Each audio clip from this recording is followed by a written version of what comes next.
ಮಳೆಯಿಂದಾಗಿ ಶಿವಮೊಗ್ಗದಲ್ಲಿ ಜಲಾಶಯಗಳು ಬಹುತೇಕ ಮುಕ್ಕಾಲು ಭಾಗ ಭರ್ತಿಯಾಗ್ತಾ ಇದೆ. ಈ ನಿಟ್ಟಿನಲ್ಲಿ ಲಿಂಗನಮಕ್ಕಿ ಜಲಾಶಯದಲ್ಲಿ ಇವತ್ತು ಗಂಗಾ ಪೂಜೆ ನಿಮಿತ್ತ ನದಿಗೆ ಡ್ಯಾಂನಿಂದ ಗೇಟ್ ತೆಗೆದು ನೀರನ್ನ ಹರಿಬಿಡಲಾಗಿದೆ. ಪ್ರತಿ ವರ್ಷ ಶರಾವತಿ ಕಣಿವೆ ಪ್ರದೇಶದಲ್ಲಿರುವ ಲಿಂಗನಮಕ್ಕಿ ಜಲಾಶಯದಲ್ಲಿ ನೀರಿನ ಮಟ್ಟ 1800 ಅಡಿ ದಾಟಿದ ಬಳಿಕ ಗಂಗಾ ಪೂಜೆಯನ್ನ ಕೈಗೊಳ್ಳಲಾಗುತ್ತೆ. ಅದೇ ರೀತಿಯಲ್ಲಿ ಈ ಸಲವೂ ಕೂಡ ಕೈಗೊಳ್ಳಲಾಗಿದೆ. ಅಲ್ಲದೆ ಪ್ರತೀತಿಯಂತೆ ಗಂಗಾ ಪೂಜೆ ಮುಗಿದ ಬಳಿಕ ಜಲಾಶಯದಿಂದ ಸ್ವಲ್ಪ ಪ್ರಮಾಣದ ನೀರನ್ನ ನದಿಗೆ ಹರಿಸಲಾಗಿದೆ. ಇನ್ನು ಗಂಗಾ ಪೂಜೆ ನಿಮಿತ್ತ ಕರ್ನಾಟಕದ ವಿದ್ಯುತ್ ನಿಗಮ ಈಗಾಗಲೇ ಸುತ್ತೋಲೆ ಕೂಡ ಹೊರಡಿಸಿತು. ಲಿಂಗನಮಕ್ಕಿ ಜಲಾನಯನ ಪ್ರದೇಶದಲ್ಲಿ ಉತ್ತಮ ಮಳೆಯಾಗ್ತಾ ಇದ್ದು ಜಲಾಶಯದ ನೀರಿನ ಮಟ್ಟ 1804 ಅಡಿಯನ್ನ ತಲುಪಿದೆ. ಈ ಹಿನ್ನೆಲೆಯಲ್ಲಿ ಪ್ರತಿ ವರ್ಷದ ಸಂಪ್ರದಾಯದಂತೆ ಈ ವರ್ಷವೂ ಕೂಡ ನಾಡಿಗೆ ಬೆಳಕನ್ನು ನೀಡುವ ಶರಾವತಿ ನದಿಗೆ ಗಂಗಾ ಪೂಜೆ ಕಾರ್ಯಕ್ರಮವನ್ನ ನೆರವೇರಿಸಲಾಗಿದೆ.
ಕರ್ನಾಟಕ ರಾಜ್ಯದ ಅತ್ಯಂತ ದೊಡ್ಡ ಜಲಾಶಯ ಅಂದ್ರೆ ಅದು ಲಿಂಗನಮಕ್ಕಿ ಜಲಾಶಯ.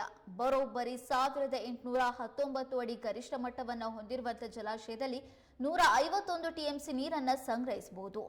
ಸದ್ಯ ಲಿಂಗನಮಕ್ಕಿ ಜಲಾಶಯದ ಜಲಾನಯನ ಭಾಗದಲ್ಲಿ ವ್ಯಾಪಕ ಪ್ರಮಾಣದಲ್ಲಿ ಮಳೆಯಾಗ್ತಾ ಇರೋದ್ರಿಂದ ಲಿಂಗನಮಕ್ಕಿ ಜಲಾಶಯಕ್ಕೆ 1804 ಅಡಿಯಷ್ಟು ನೀರು ಹರಿದು ಬಂದಿದೆ. ಆ ಹಿನ್ನೆಲೆಯಲ್ಲಿ ಇವತ್ತು ಗಂಗಾ ಪೂಜೆಯನ್ನು ನೆರವೇರಿಸಲಾಗಿದೆ.